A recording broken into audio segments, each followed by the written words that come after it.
Nicolas Conquer, bonjour. Bonjour Gilbert. Merci de venir dans mon émission sur ma chaîne Gilbert Collard TV. Vous représentez le mouvement trumpiste en France, mais mieux que moi, vous allez pouvoir vous présenter. Alors, pour que nos amis qui nous écoutent, et nos ennemis aussi, parce qu'on est aussi écouté par nos ennemis, c'est ça qui est intéressant, c'est même très intéressant. Pouvez-vous avoir la gentillesse de vous présenter? Eh bien, bonjour Gilbert, bonjour à tous. Je suis Nicolas Conquer, je suis un franco-américain de 38 ans, basé en France avec ma famille. Et donc, j'ai l'honneur et le privilège de représenter donc le Parti républicain américain, le GOP, en France, pour apporter des éclairages peut-être plus nuancés, moins caricaturaux que ce qu'on peut entendre sur les plateaux des chaînes d'information qui tombent à tort et à travers sur Trump et sur ce qu'il ferait. Trump, c'est celui qui serait, le châtiment du jugement dernier peut-être, ou celui qui, il aurait beau résoudre la faim dans le monde ou trouver un remède au cancer, ça serait forcément, systématiquement négatif. Donc, je viens apporter, des contrepoints, des négatifs et aussi, sortir un petit peu de ce récit caricatural qu'on peut avoir des États-Unis et donc apporter un Oui, c'est regard vrai que peut-être plus apaisé sur l'atlantisme. Et pour me oui, finir de me présenter, donc j'ai eu un engagement politique en France également, j'ai été candidat aux dernières élections législatives. Mais cela est maintenant derrière moi. J'étais engagé sous la bannière LRRN à Cherbourg l'été dernier et désormais, je travaille sur la production d'un essai politique sur la transposition du phénomène du trumpisme en France qui sortira chez Fayard en janvier prochain. intéressant. Bon, oui, Trump a bien besoin d'être défendu en France quand on voit, à l'exception de CNews, la haine des journalistes contre lui, hein. C'est absolument phénoménal. C'est même quelque part un peu pathologique, hein. Aujourd'hui, à l'instant où nous parlons, Trump reçoit Zelensky. En même temps, des représentants des pays de l'Union européenne sont dans la salle d'attente, ce qui est quelque peu humiliant pour l'Union européenne, mais il faut quand même admettre qu'elle l'a bien cherché. Alors, deux questions préliminaires. La première, d'ordre complètement anecdotique, est-il vrai que Trump a demandé à Zelensky d'adopter une tenue convenable, c'est-à-dire de porter une veste? Alors, on peut le spéculer, mais je pense pas que ce soit Trump qui l'ait dit lui-même. Vous savez, il y a des services du protocole, Oui, ces oui. réunions, Quand elles je sont dis Trump, organisées. j'entends bien les services du Non, non, protocole, j'entends, bien sûr. mais de fait, ça a un peu cristallisé les tensions lors de la réunion du 28 février dernier. C'était pas que, l'aspect vestimentaire, il y avait toute une posture, une arrogance, une ingratitude qui a sans doute, créé un petit peu cette séance un peu houleuse qu'on a vue dans le bureau ovale la dernière fois que Vladimir Zelensky est venu, à la Maison Blanche. Mais de fait, ça paraît être, la base du bon sens. Quand on subit pas la canicule, on porte tous une veste, une cravate et une chemise en fonction de la situation. Ça s'appelle Surtout quand on va à Washington dans le bureau et qu'on ovale. attend une ligne de crédit, un support, financier, c'est clé, n'importe qui, à qui d'âme se rend chez son banquier, il fait un effort, il se met un peu sur son 31, on va à l'église, on va à la Maison Blanche, on s'habille. Bon, on met la question de la veste de côté, bien que les apparences aient toujours une importance, hein. Est-ce que la manière dont Trump traite les dirigeants européens euh, a une signification? Pour moi, oui, mais j'aimerais bien vous l'entendre dire sur la perception que l'Amérique peut avoir, non pas de l'Europe, mais des dirigeants européens. Dans mon esprit, si je me trompe, dites-le moi, je crois que Trump fait une différence entre les peuples européens et ses dirigeants, à l'exception peut-être de Mélanie. Je n'oublie pas, moi, que la plupart des dirigeants européens ont été, Macron en tête, très grossier à l'égard de Trump du temps où il n'était plus président. Et je pense qu'il s'en souvient. Je pense qu'il s'en souvient. Alors ma question est très simple. Est-ce que Trump fait une différence entre les dirigeants européens actuels qui vont forcément passer et les peuples européens? Alors, la vraie chose, et le point de vue sur lequel Donald Trump n'a pas changé depuis son premier mandat et d'ailleurs on l'avait vu lors de son discours très célèbre à l'ONU, c'est que lui, il traite avec les nations plutôt qu'avec des agrégats bureaucratiques comme, l'Union européenne. Il le dit: «L'avenir appartient aux patriotes, l'avenir appartient aux nations libres, indépendantes et souveraines» et ça, c'est vraiment quelque chose que je voudrais que votre auditoire ait vraiment à l'esprit et ce en quoi ça peut vraiment nous inspirer, nous qui sommes des Français patriotes et Oui, souverains.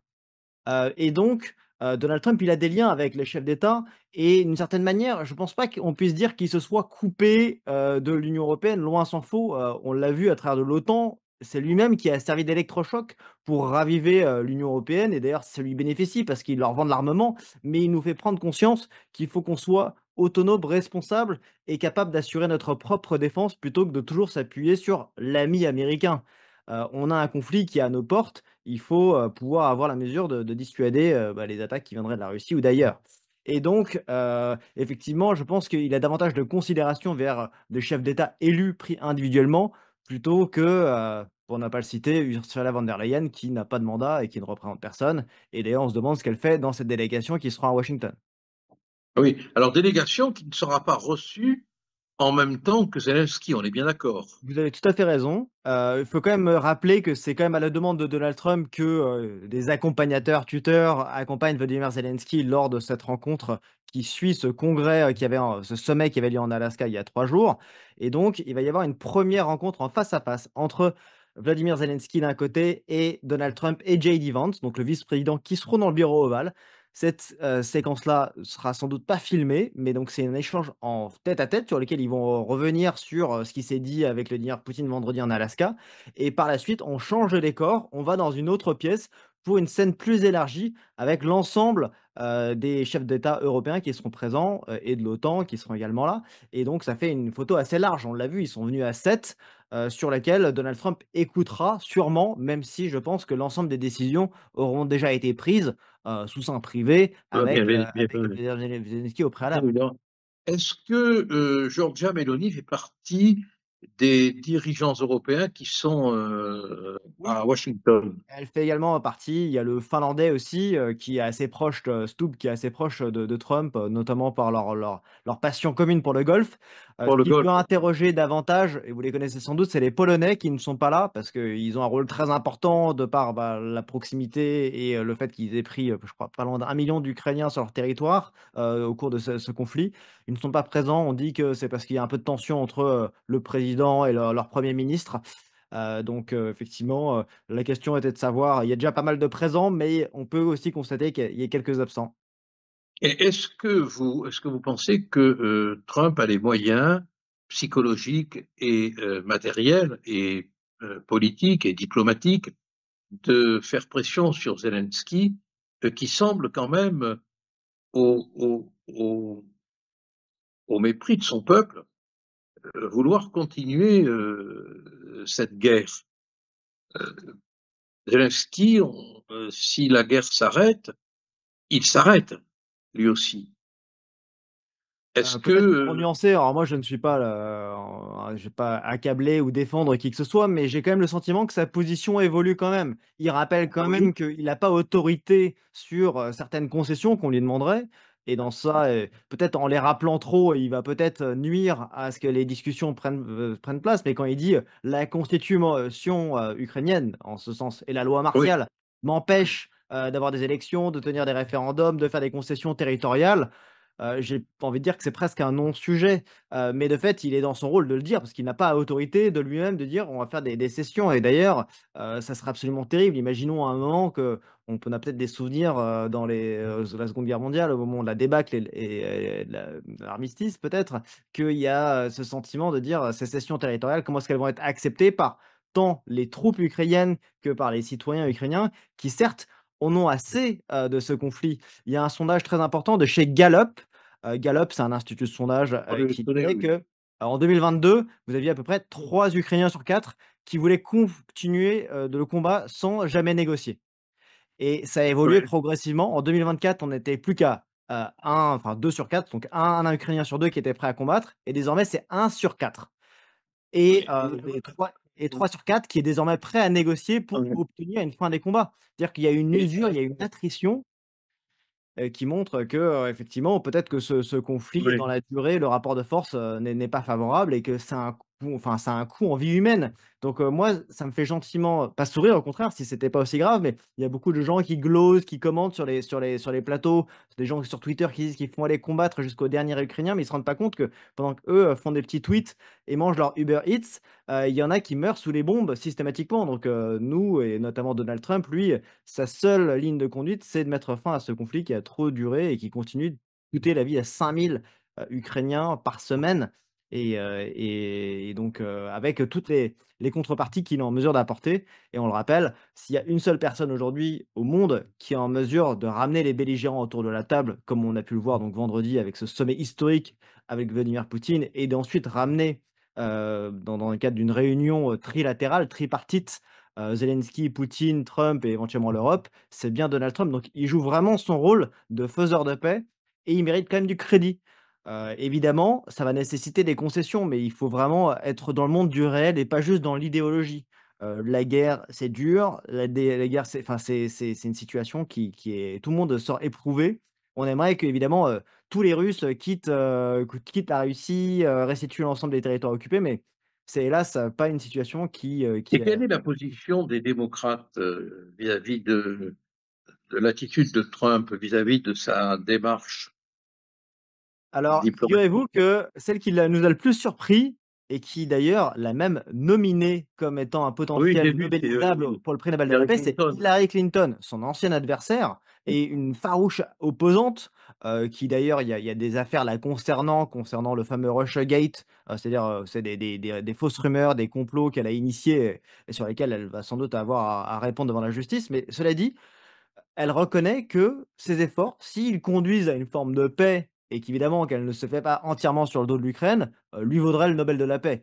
Heu, bon, j'ai pas envie de me indépendamment de ce que pense Hillary Clinton, de manière générale, on sent que, il y a un soutien qui est plus important en ce moment, et qui est bipartisan aux États-Unis, que vous soyez républicain ou démocrate. Alors pas forcément dans le sens de faire une nouvelle aide humanitaire, mais, le soutien de manière générale à l'Ukraine a considérablement augmenté, même chez les républicains, parce que tout simplement aussi, il y a une prise en compte de l'évolution de ce conflit qui continue qui coûte de plus en plus de vies civiles avec des attaques de drones, et donc il y a une changement de perception, mais surtout une envie et une confiance dans Donald Trump de pouvoir, avec son administration, mener ce conflit à son terme et qu'on ne soit pas juste dans un cessez le feu précaire et fragile, mais dans une paix durable, avec des garanties de sécurité dont il est absolument question à l'heure où on parle. Donc qu'il Vous y a une étiez en évolution train de la perception, mais de manière générale, le fin mot, hein, c'est qu'il y a, c'est bipartisan, comme on dit aux États-Unis. C'est-à-dire qu'il y a un soutien qui vient des deux côtés, que ce soit démocrates et républicains, malgré le fait qu'il y en a qui vont, toujours utiliser, des prétextes pour venir, taper sur Donald Trump. C'est-à-dire: «Ah, il bien sûr, fallait oui. pas sortir le tapis rouge, il fallait pas serrer la poignée de main, il fallait pas le recevoir». Mais en Oui, fait, bien sûr. c'est une manière de se défausser, du bilan accablant, de Joe Biden qui a d'ailleurs permis à ce que ce conflit se déclenche et qui à Alors oui, l'époque c'est ça disait: le paradoxe, «Ah, on va pas faire paradoxe. grand-chose» parce que littéralement de Biden avait parlé d'une incursion mineure des Russes sur le territoire ukrainien. Enfin donc, il y avait un manque total de leadership. Aujourd'hui, l'Amérique est remise à son statut de puissance mondiale. Les Donald Trump est craint et il est respecté et c'est cette ligne-là qui lui permet, bah, de tenir tête, mais aussi de ramener à la table des négociations les différents belligérants. Il faut rappeler que Vladimir Poutine, il refusait de parler à qui que ce soit. Il parlait pas à Macron. Il envisageait catégoriquement de ne jamais voir Zelensky. Et moi, je peux vous assurer que c'était, comment on dit en anglais? Un game changer, un changement total lorsqu'il a mentionné: «Bah, je pourrais accepter de rencontrer, Zelensky». C'est véritablement un espoir fébrile, futile, pas futile, non, fébrile, petit, mais qui est prometteur pour la paix, qui d'ailleurs ça qui est drôle, c'est que ce conflit, qui est drôle ou pas, mais ça fait 3 ans et demi que ce conflit dure et tout le monde, est là à critiquer Donald Trump qui arrive pas à faire la paix en 24 heures. En fait, c'est quelque chose de quand même assez complexe. Ça se saurait si c'était facile à régler et même là, si il y a des pourparlers qui doivent aboutir et conclure avec une nouvelle accord tripartite, j'ose espérer que ça se fera dans les meilleurs délais, mais hélas, ça prendra quand même quelques mois et moi, mon espoir, c'est que ça puisse se faire avant, Noël de cette année. Oui, quelles sont pour conclure, hein, quelles sont les relations entre, Trump et Macron? On a l'impression qu'il a un profond mépris pour Macron. Est-ce que je me trompe? Bah, leur Ben, relation, elle est de d'abord, longue durée. il a quand même dit que c'était un brave type, je crois, mais que ce qu'il disait n'avait pas d'importance, hein. Vous savez, ils ont été chefs d'État en même temps, ils ont eu un premier mandat et il y a eu, des moments de haut et des moments de plus compliqués. Il y a eu des prises des poignées de main, on l'a vu lorsque Donald Trump est revenu à Notre-Dame là en décembre dernier, assez musclé, mais effectivement, on a le sentiment que, Emmanuel Macron n'ait pas réussi à imposer ses volontés à Donald Trump. Donc là en soi, l'enjeu c'est surtout de voir dans quelle mesure est-ce que, il va pas saborder les discussions en faveur de la paix juste parce Ah, que voilà. cherche à être un peu opportuniste et c'est ça le plus grand péril, mais au-delà, des efforts menés par Donald Trump, c'est surtout en termes de vie ukrainienne que ça va coûter. Si, on génère de l'inertie, si on veut juste essayer de s'assurer, une bonne place sur la photo comme Emmanuel Macron et ses autres leaders européens, ça se joue au détriment des vies ukrainiennes. Donc, il y a ce côté où, cette coalition des volontaires, elle va être nécessaire et je pense qu'aujourd'hui Donald Trump, il l'a bien intégré. D'ailleurs, il y a eu des discussions à distance avec ces différents leaders européens la semaine dernière. Ils sont désormais à Washington, dans la foulée de la rencontre avec Zelensky, en vue, bah, de pouvoir, prendre leur part de responsabilité mais c'est un effort, dans lequel on va devoir s'inscrire aussi et nous, financièrement, militairement, ça va, peser sur nous et donc il faut qu'on accepte de s'engager, dans ce qui ressortira de ces discussions, des garanties de sécurité. Ça va nécessiter, bah, potentiellement l'envoi de contingents, je j'ai pas les détails de l'accord, mais c'est quand même quelque chose qui va être, Eh ben, oui. Bon, carré. Nicolas, je vous remercie. On se permettra de revenir vers vous après les, les, les pourparlers, hein, qui vont s'engager pour essayer de décrypter convenablement les événements qui se sont passés, parce qu'on est en train de vivre en direct l'histoire. Espérons que ce sera l'histoire de la fin d'une guerre, hein. Merci de votre éclairage et je me permets de vous dire à très bientôt pour compléter au fur et à mesure que les événements seront là, par vos commentaires, la situation, parce que nous avons vraiment besoin d'être éclairés en mettant de côté tout ce qui est la diffamation, l'injure, l'insulte et la propagande médiatique. Merci, à Merci très beaucoup bientôt. Gilbert. Merci beaucoup. À bientôt.